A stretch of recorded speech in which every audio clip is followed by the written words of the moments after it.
and pleasant good morning. Once again, we are here on Living in the 21st Century. Joining me today is Vasil Shevchenko. He's former Minister of Transportation in the Ukraine.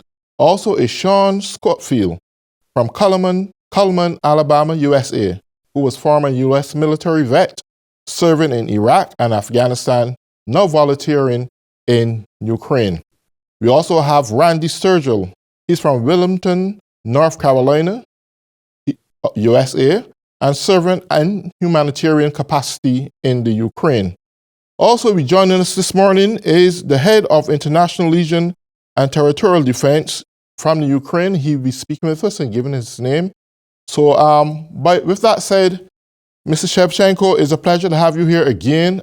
We know these are some terrible moments in the Ukraine. Russia is readjusting to make even a more vicious attack on your country from going into the eastern side.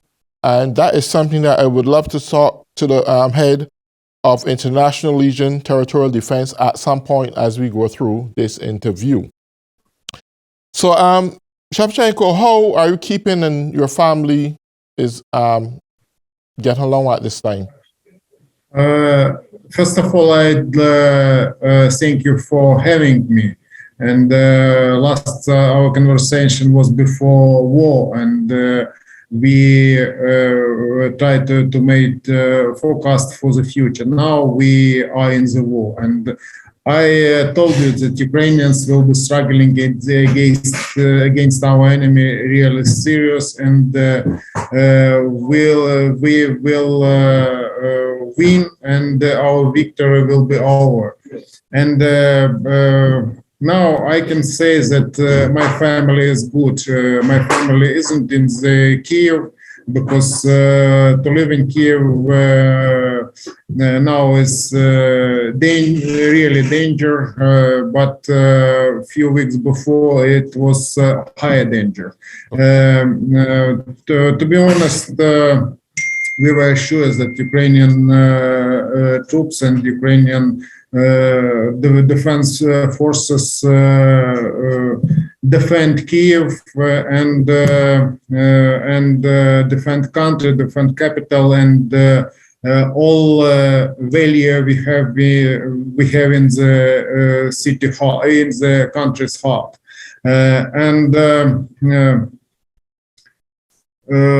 what more? I'd say that we have seen a lot of cruelty, a lot of atrocities from invaders who wanted to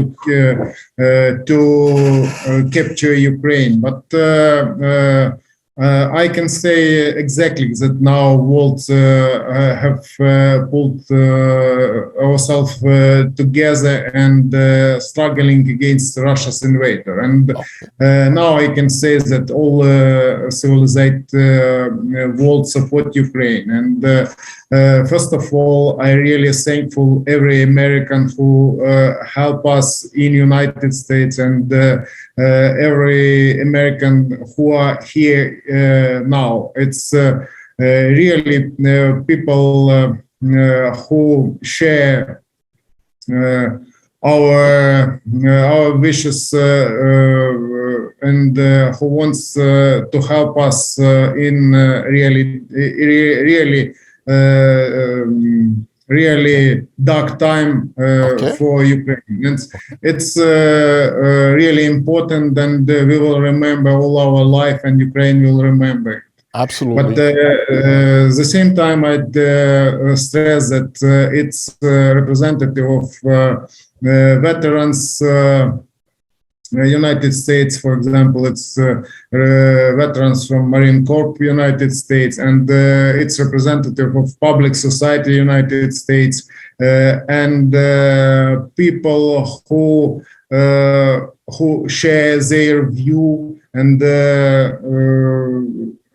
this society will win our enemy, and we will win evil all together. Okay. And yes. Yes. Well, at this time, I would like to speak to Sean Schofield. And thank you for the good work you're doing there in the Ukraine, assisting with the aid in helping their fight for freedom under these terrible moments. Tell me a little bit, what is it like right now, especially in comparison to the Iraq and Afghanistan war? Is it any different or is it similar? It's actually very different. This is an entirely different conflict. We don't have the good guys don't have the kind of technology that, let's just say, America would go into combat with. Right. Even in the beginning of the Iraq War, when we didn't necessarily have technology to protect our troops against IEDs and roadside bombs and stuff like that, we had the technological base at home where we could generate that kind of technology, so that as the war progressed, we were able to meet the enemy with effective equipment. Yes. The Ukrainians they have the hearts of lions. They have a steel spine. They're, as far as a population, one of the bravest I've ever seen, known. And the only thing they're really lacking right now is the technological support of a superpower. And they are going up against a superpower. Yes. So if they had the kind of technological support that, let's just say, America could provide without any kind of strings attached or without any sort of political fear or whatever, then this war would be over quickly, be a lot less. Yes, absolutely. Dead children, women. It would be over quick. Yes. Do you see, think about it. Russia is a superpower. If not the second, maybe the first, because the United States is to be reckoned with.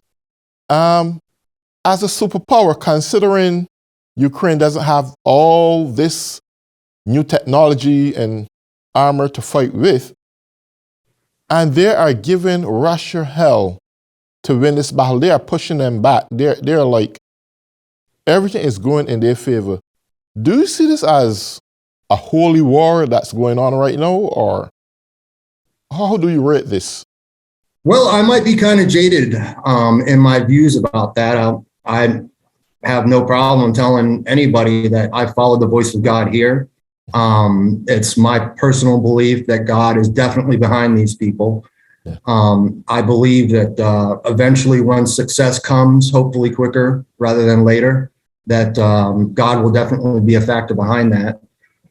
I think what Russia did ultimately when they decided to invade this country is they destroyed that reputation of having the second best military in the world. I don't think they really even are actually even close to the reputation that they used to have. Yes. You could see in the beginning when they decided they were going to march in here, all of their equipment failed. It wasn't maintained properly. They have no supply chain to restock the troops that are already on the ground. And they're not even fighting a real war. They're not fighting soldier versus soldier. They're standing off in the background like a bunch of, they're standing off in the background and they're lobbing artillery into cities. They're specifically aiming for hospitals, schools, everything like that. They're not fighting a war. They're just beating up on a little guy. That's all they're doing right now. This is outrageous. This is outrageous. It's criminal. This is criminal of the highest order. Of course. War has always been armed robbery, albeit writ large. This isn't even that. This is terrorism. This is state-sponsored terrorism, plain and simple. Yes, that's right. Well, at this time, Sean, I'm going to reach over to Randy Sturgill, and get his input on what he's doing. Hi, Randy. Hello. It's good to see you. How are you, sir? Good to see you as well. Likewise. Tell me, how, I know you were there, you told me this morning you are putting together a lot of humanitarian benefits and so forth. How is that coming along? It's going really well. And another reason that I wanted to be here along with some of the shipments was to actually hear from the people what they were most needed, and what regions the material was most needed in. And I think it is amazing at the amount of material that are coming in and getting put in the right places. And it's a magnificent people here, not only on the warrior side, but on the supply side of this as well. And again, letting them know is that I don't represent the government of the U.S. I represent the people, and what the people, the citizens up and down my block at home can provide and give comfort to the people here in Ukraine. Excellent, excellent. And I'm glad that you are there giving your best support to Ukrainians at this point in time of need. They need all the help they can get. And I want to say thank you for what you are doing. At this time, I would like to speak to the head of International Legion Territorial Defense of Ukraine. Hello, sir. Good morning, sir. How are you? I'm fine, thank you. Okay, great. Your name, could you Yes, I can spell it. I can spell it. My name is Vladislav Sinigovsky, and I am coordinator of the International Legion of the Territorial Defense of Ukraine. Beautiful. I think you are the right person I want to speak to right now. As Russia is aiming and destined to really fight hard in the eastern part of the Ukraine, what security measures are put in place to make sure that they will not succeed? It's very intelligent question, and I wouldn't like to prescribe all our action, what we're going to do, because definitely they will try to regroup and make offensive operations there, because they already gone from Kiev. Kiev was encircled, but now Kiev and its north part and eastern part of Ukraine are already liberating our army. And but we all understand that Russia will not stop, because their behavior and their attempt to kill us will continue. And in this case, it's really, really important to have here on the ground your citizens. And we are very appreciated that we are not alone. It's so inspirative and so helpful to understand and to see American support on citizen level. But I would like to just address to your people that if such brave and I could say best people of the world like we have here already in Ukraine, why US government cannot do more precisely, more effectively to stop this war and to stop Putin, this bloody criminal who already killed thousands of Ukrainians, and he continues to do it. And tomorrow and yesterday and after tomorrow, it will be the same.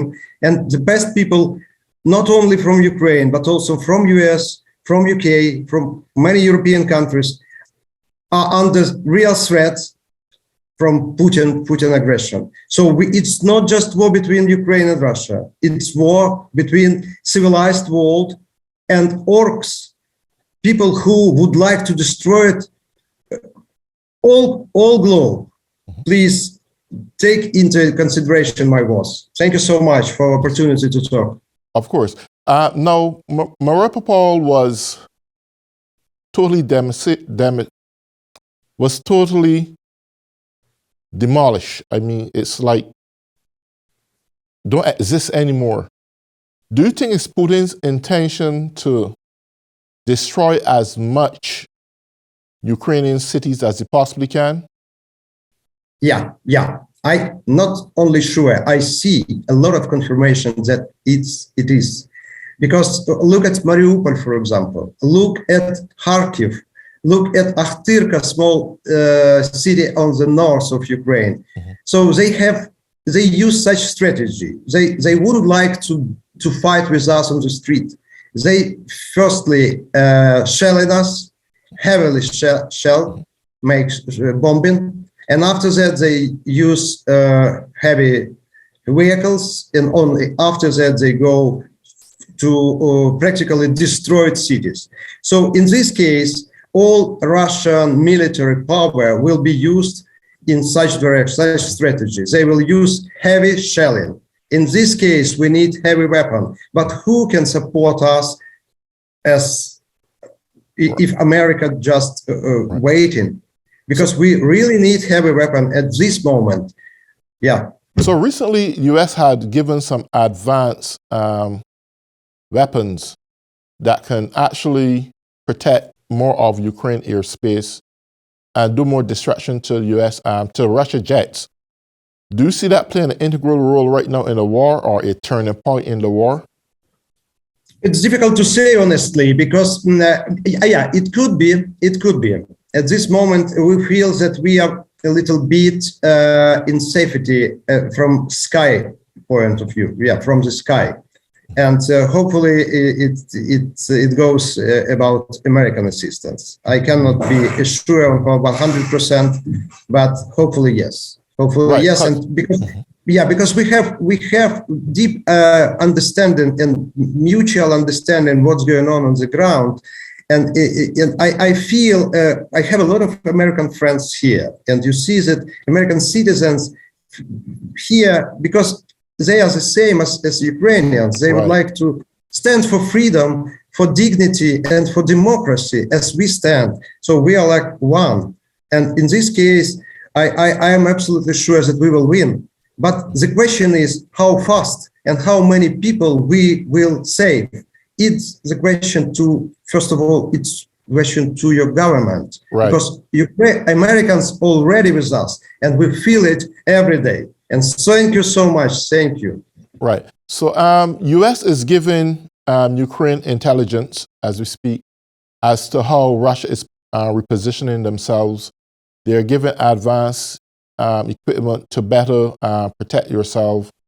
Poland also is reaching out and giving more artillery and so forth to fight this war. Do you see with this military equipment and intelligence, this could play a major role in shifting how the war go? Or do you need physical help as the United States actually getting physically involved? It's very interesting question. I am not general of the Ukrainian military headquarters. Right. Okay. And, yes, and I wouldn't like to have such some comments. And I would like to keep safe lives of American peoples as well as Ukrainian people. Yes. And as we mentioned before, it's crucially important to have high technology here, like drones, like anti-tank rockets, like intelligence drones, and so on. So America, from my point of view, has everything to beat Russia, everything. Yes. And it means if you will share your technology and your experience with us, not formally, not just for political PR or something like that, but on the ground, practically, it could be very good job, and you will save, and you will help us save a lot of lives. Beautiful. Well, thank you. Head of International Legion Territorial Defense of Ukraine. I would like to speak again with Vasil. Thank you, my brother. Yeah. Thank you. Sure. Vasil Shevchenko. Here. Hi, Vasil. You're back here again. So tell me something. Innocent civilians are getting killed. Orphanages are getting destroyed. Hospitals are getting destroyed. Civilians are just getting decimated. And it seems to me that Russia is not really trying to face up to the Ukraine military because they are failing. How in this time can America and NATO nations further give a word of comfort and sustainability in the middle of what's going on around them and still play a defensive part in their lives as civilians? I think that Russia's troops cannot win Ukraine, and they are using technology, horror, and fear. They wanted to use it against children, against women, against old people, people with disabilities. They started fighting against civilians. They were killing people at the streets. They were killing people who was driving, who were riding by bicycles, and they were throwing grenades to cellars, to shelters where were civilians peoples, and everyone who can hear us can understand what kind of war they decided to use against Ukraine. And now they still trying to surround Ukrainian towns and the city. They haven't managed to caught any big Ukrainian city, because Ukrainians are struggling in different parts of Ukraine, at the east and the north. Now Ukrainian forces have pushed them out from the regions close to Kiev, and Kiev starts having capital's life, but now is surrounded fortifications building and checkpoints, and it's military city now.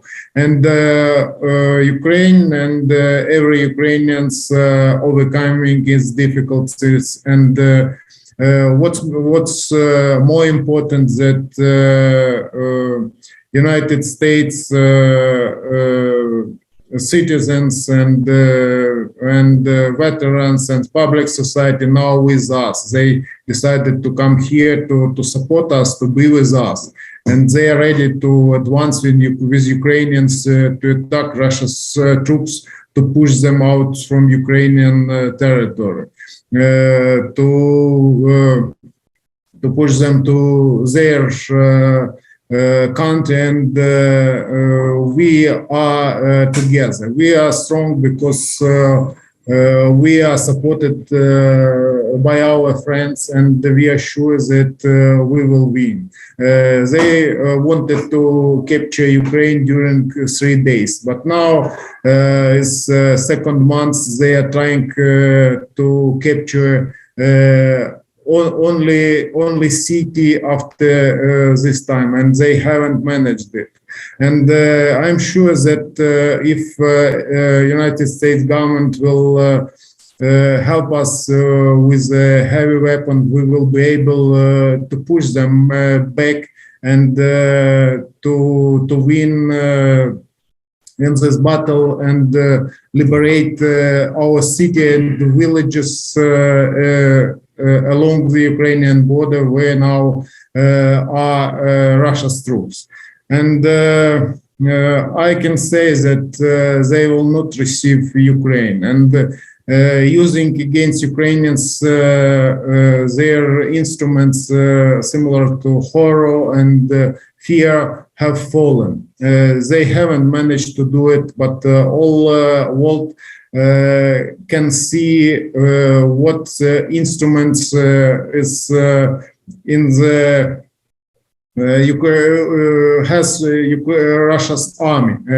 They are using heavy weapon against civilians. They are shooting to private houses from tanks. They are eliminating private houses from tanks. They are destroying cars, civil cars with the people inside. They are fighting against civilians. At the same time, they run out from Ukrainian forces and our allies who support us and who give us lethal weapon and who made us to provide more sophisticated and more effective weapon. But it will allow us to save a number of lives, Ukrainians and people who wants to live. And now I can say that this site, this evil site, Russia Federation wants to use against developed world and wants to threat all European countries and to establish a new order. I am sure that we'll not manage to do it because we are not alone and we all are fighting against them. Thank you, dear Errol. Well, thank you. One quick question. We only have a minute left. For those who were sheltering in underground bomb shelters, do you think they are in a starving position or starving to death at this point? I can say that shelling civilian cities from long-range missiles, it's a type of horror. They are threatening all Ukrainian city and wants to show it. But now Ukrainians air defense forces are fighting against them really successfully. Now I can say that Ukrainian air defense forces have shot down more than 300 aircrafts and helicopters, Russian Federation. Beautiful. And they have lost more than 20,000 soldiers. Wow. They lost a lot of military machine in this battle. They are still sending young soldiers to Ukraine to die. Well, great. Well, thank you, Vasil, so much. We had run out of time. And for all those who have been tuning in, I want to say thank you for being on Living in the 21st Century. Thank you.